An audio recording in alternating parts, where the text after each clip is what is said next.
দিয়েছে? আমি বলি না, কোরআন বলছে সূরা আল ইমরান খুলে দ্বিতীয় নাম্বার সূরা 164 নাম্বার আয়াতটা খুলে দেখেন, লাকাদ মান্নাল্লাহু আলাল মুমিনিনা ইয বাআসা ফীহিম রাসূলান মিন আনফুসিহিম। আমি বলি না, কোরআন জানিয়ে দেয় নবী রাসূল আপনি এলান করে দেন, লাকাদ মান্নাল্লাহু আলাল মুমিনিনা ইয বাআসা ফীহিম রাসূলান মিন আনফুসিহিম।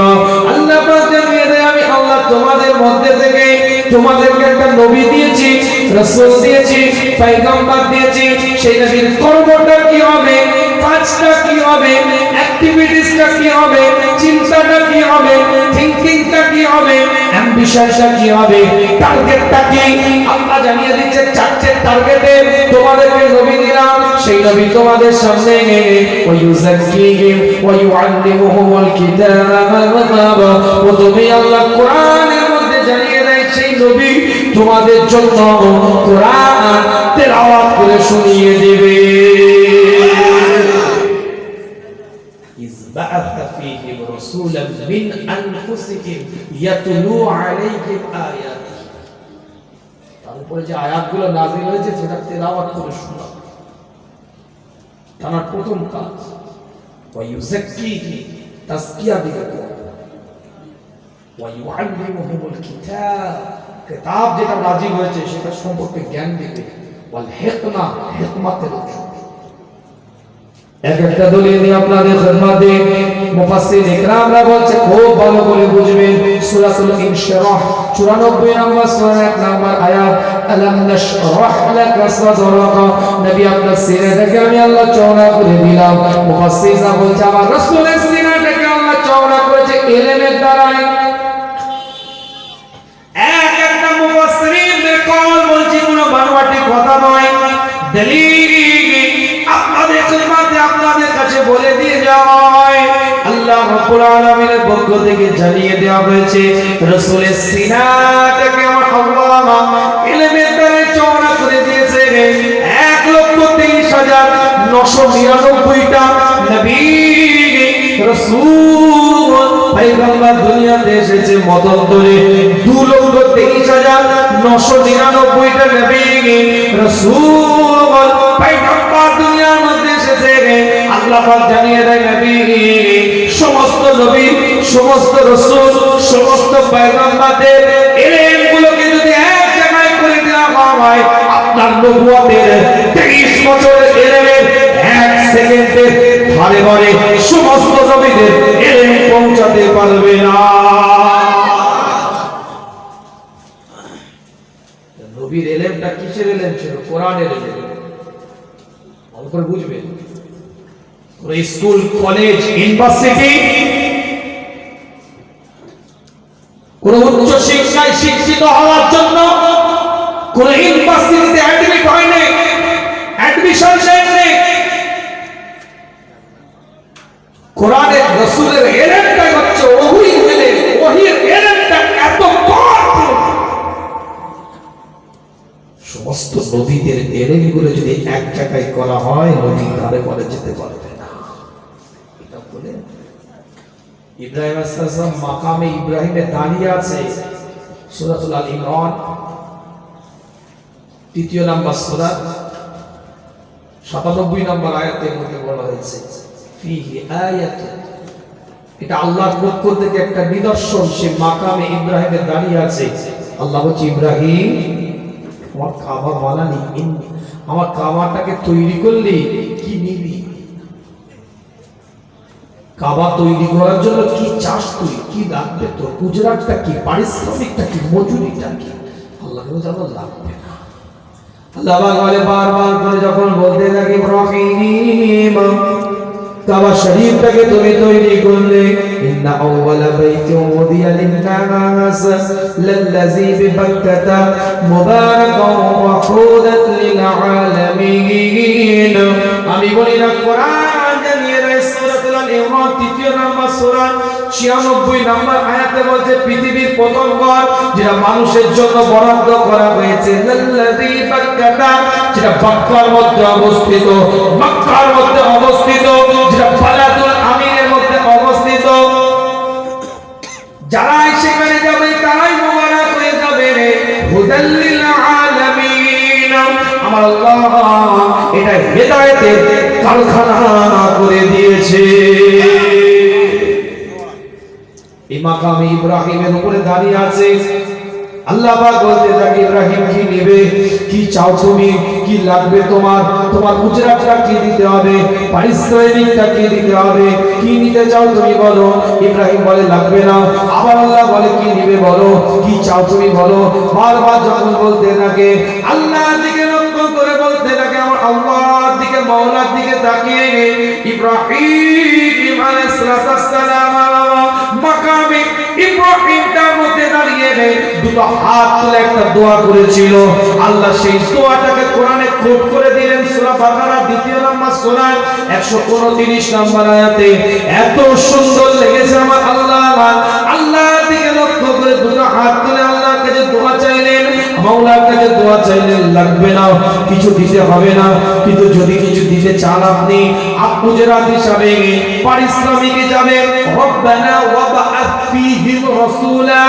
আমি বলি না কোরআন জানিয়ে দিচ্ছে মাকামে ইব্রাহিম তার উপরে দাঁড়িয়ে ইব্রাহিম আলাইহিস সালাম দুটো হাত তুলে দোয়া চাইছে, আল্লাহ তোমার কাবা বানাবার কারণে, তোমার কাবাটাকে তৈরি করার জন্য, তোমার কাবাটাকে বানাবার কারণে যদি কিছু উজরাত দিতে চাও, পারিশ্রমিক দিতে চাও, মজুরি দিতে চাও, দুনিয়ার কিছু লাগবে না।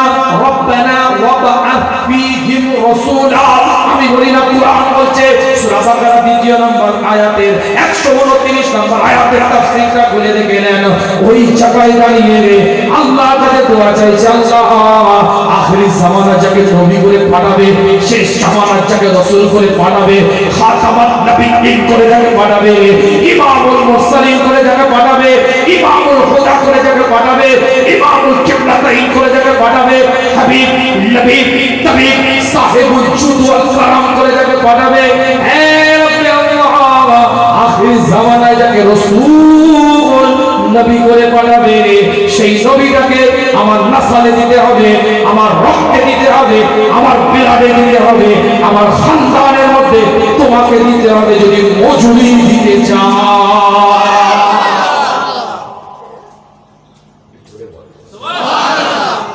হাওড়া জেলার মানুষকে সুবহানাল্লাহ বলে চিমটি কাটতে হয় না।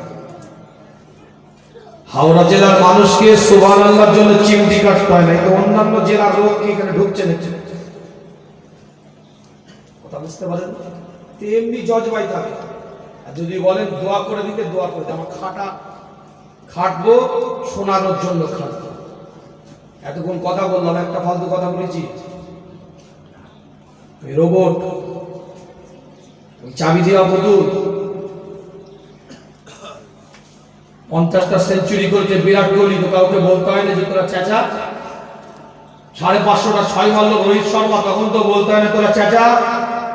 8 বার ব্যালেন্স ডিও পেয়েছে মেসি, তখন তো বলতে হয় না তোরা চেঁচা। 8 বার ফিফা বর্ষ সেরা হয়েছে লিওনেল মেসি, তখন তো বলতে হয় না তোরা চেঁচা। কোরআনের মাহফিলে কথাবার্তা ছিল। ফুটবল মাঠে যাবে, দর্শকগুলো হই হই করছে, কথা ঠিক বলছি না? স্টেডিয়ামে খেলা শুরু হওয়ার 3 ঘন্টা আগে থেকে চেয়ারে বসে আছে, সিট কনফার্ম, নাম্বারিং করা আছে, সিট ধরারও ব্যাপার নেই, কেউ বসবে না তার সিটে। তারপরও 3 ঘন্টা আগে থেকে কি দেখতে গিয়েছিল? এনার্জি পাওয়ার নিয়ে বসে আছে। আর এখানে সিট কনফার্ম নেই, তাও রাত 9টার সময় ঘুরে বেড়াচ্ছে। যে কটা স্টেডিয়ামের ভিতরে থাকে তার 3 ডবল স্টেডিয়ামের ভিতরে ঢোকার জন্য বাইরে ঘুরে। এটাই হচ্ছে আমার কথা। ফার্স্ট ক্লাসের লোক কমই থাকে, কথা কিছু বুঝতে বুঝতে। আর থার্ড ক্লাস চালু ডাব্বা পেপারে বিছিয়ে বসে আছে। কোথায়? বাথরুমে। কোরআনের মাহফিলে বসে আছেন, জজবানিয়া হাল নিয়ে বসে থাকেন। আল্লাহ কবুল করে নিয়ামতের দ্বারা পরিপূর্ণ করে দিবে। জোরে বলেন না সুবহানাল্লাহ। আলোচনা বাড়াবো, জোরে বলেন আলোচনা বাড়াবো। তাহলে হাল দিতে হবে। হাতটা তুলেন দেখি, হাতটা নাড়ালেন, আপনার পিটি মিটি করাবো, ঘর সব নাড়াবো। আমি অন্যটাই ফ্রিজ যারা চিনেন না, আমি খাটবো, সব কটাই খাটো। হাত নামান, মামলার মুখ থেকে হাত তুলতে পারছি, হাত তুলে রাখে কিন্তু এখন অনেক বাকি। মামলার নামার মুখ থেকে মামলার চাদর যাদের মুখে আছে, অত শীত নেই, মামলার চাদর যারা আছে মুখে নামান, আওয়াজ দেন দেখি নারায়ে তাকবীর। হাত নামান, সবাই একসাথে আওয়াজ দিন। সেই সময় একটা আয়াত বলেছিল 164 নম্বর সূরাতুল আল ইমরানের, সেই আয়াতের শেষ লগ্নে আল্লাহ বলছে ওয়া ইন কানু মিন ক্বাবলু লাফি দালালিন মুবিন।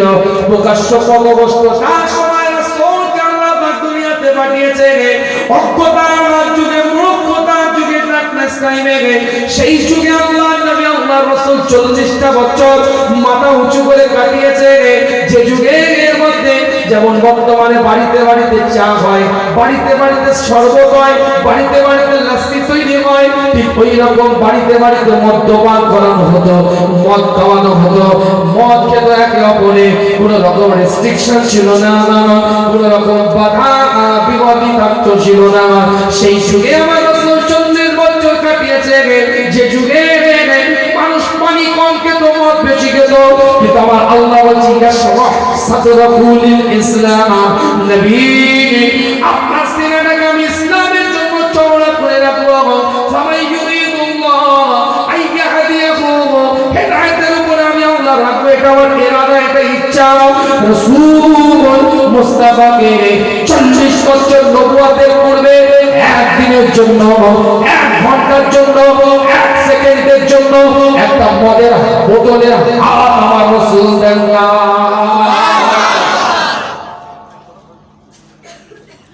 1 সেকেন্ডের জন্য কোন মদের বোতলে টাচ করেনি। যে যুগে পানি কম খেত, মদ বেশি খেত। এই চরিত্র নিয়ে আল্লাহ তৈরি করেছে, বুঝতে পারছেন? কোরআন 2 নম্বর সূরাতুল ইনশিরাহ 94 নম্বর সূরা, একদম শেষ পর্যায়ে আলোচনা।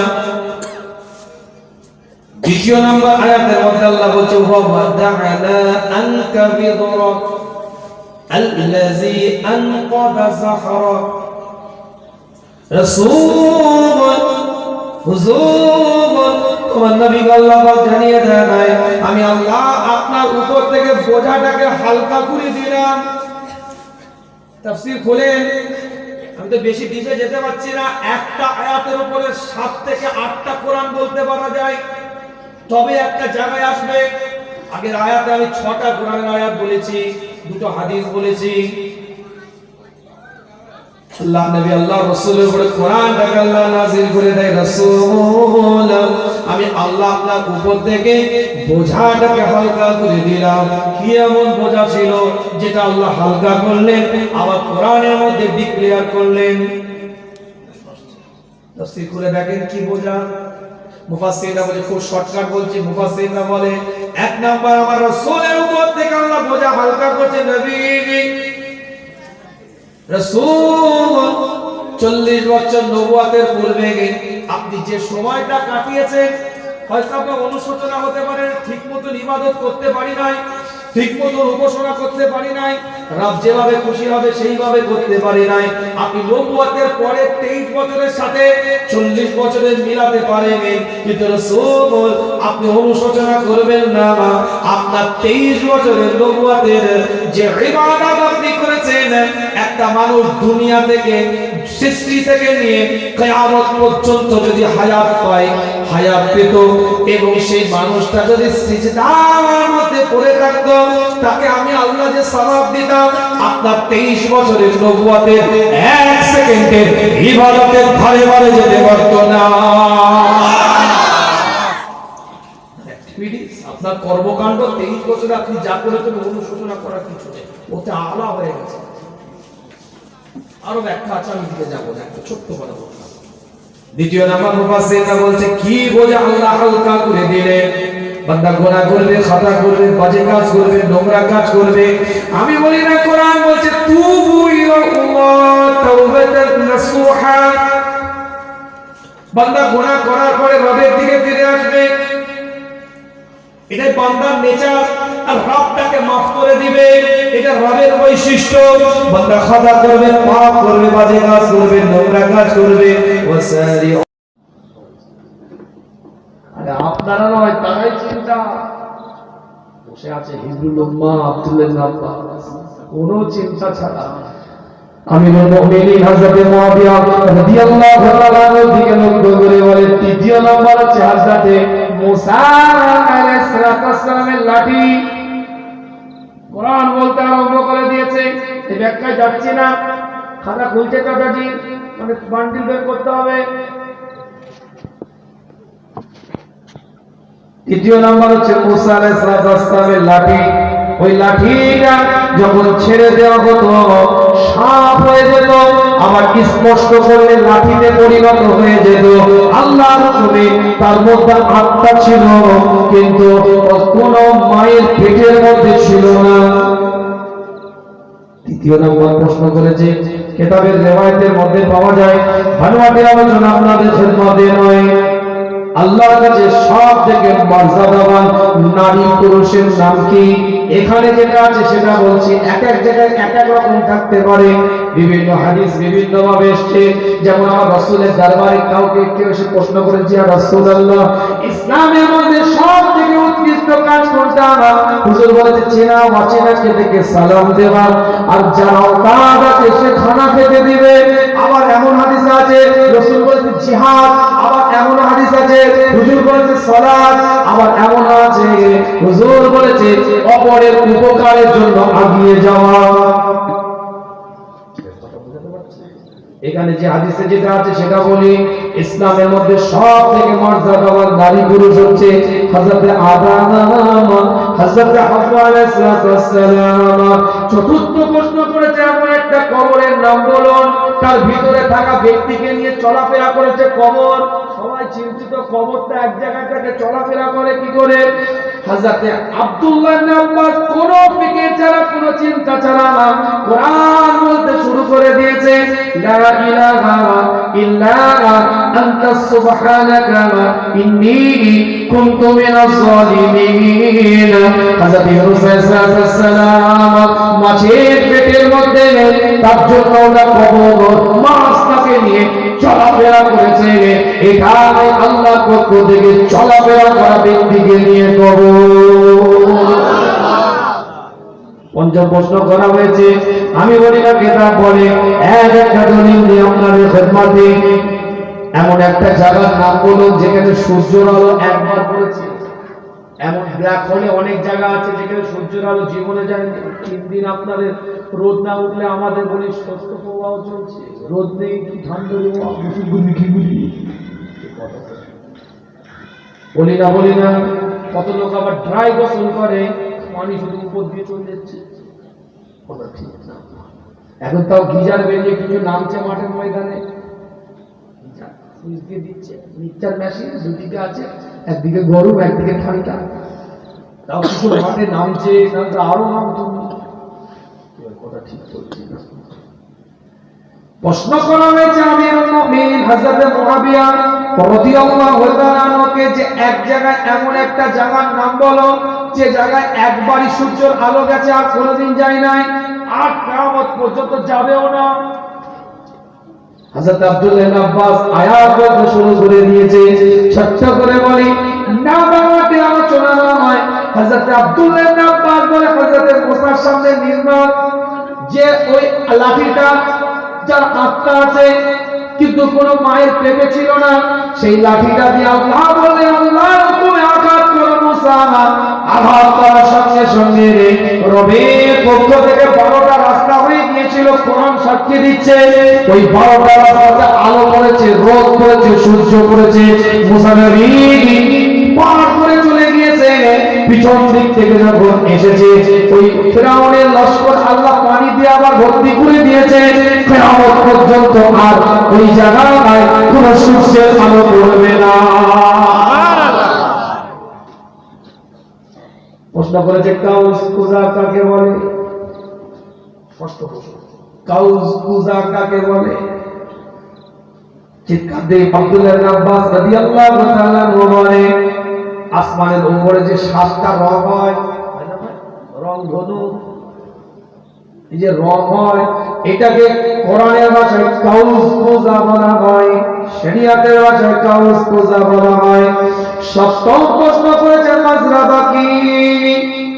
হযরত আব্দুল্লাহ ইবনে আব্বাস রাদিয়াল্লাহু তাআলা জানিয়ে দেন মাজরাবা হচ্ছে জান্নাতের একটা জান্নাত থেকে আরেকটা জান্নাতে যাওয়ার মাঝখানে যে দরজা, জান্নাতে ঢোকার নয়, একটা জান্নাত থেকে আরেকটা জান্নাতে যাওয়ার মাঝখানে যে দরজা, সেই দরজাটাকে মাজরাবা বলা হয়। এটা হচ্ছে কোরআনের শিক্ষা। জীবন তৈরি করে, নীতিমালা তৈরি করে, বাচ্চাগুলোকে কোরআনের শিক্ষায় শিক্ষিত করে, আল্লাহ কবুল করে নেবে, নিয়ামতের দ্বারা পরিপূর্ণ করে দিবে। আল্লাহ পাক তাদেরকে মর্যাদা দিয়ে দিবে, কোরআনকে যারা হেফাজত করতে সহযোগিতা করে। আজকে এরা বুকের মধ্যে কোরআন নিয়েছে, এদেরকে কেউ পড়িয়েছে, এদেরকে কেউ অর্থ দিয়েছে, এদেরকে কেউ সম্পদ দিয়েছে, কেউ সাইজির দায়িত্ব নিয়েছে, কেউ প্রতিষ্ঠানের দায়িত্ব নিয়েছে, কেউ শিক্ষকের বেতনের দায়িত্ব নিয়েছে, একটা দায়িত্ব নিয়েছে।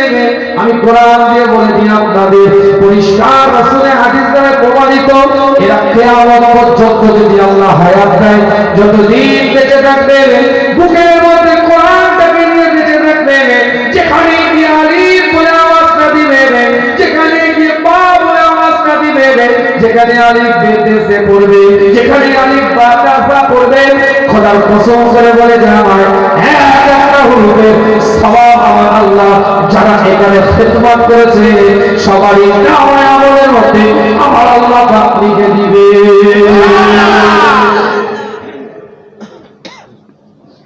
নিয়ত যদি নিয়ে সেরাম দেয় তাহলে কথা বোঝাতে পারছি? রাগ করলে আমার আলোচনা কষ্ট পেলেন? আলোচনা বোঝা গেছে? তিনটা আয়াত আমি জানি, এর বেশি আগানো যাবে না, সময় স্বল্পতা। আল্লাহ যদি কোনো সময় নিয়ে আসে আলোচনা হবে। আল্লাহ সকলকে কবুল করেন, সকলে বলেন আমিন। এই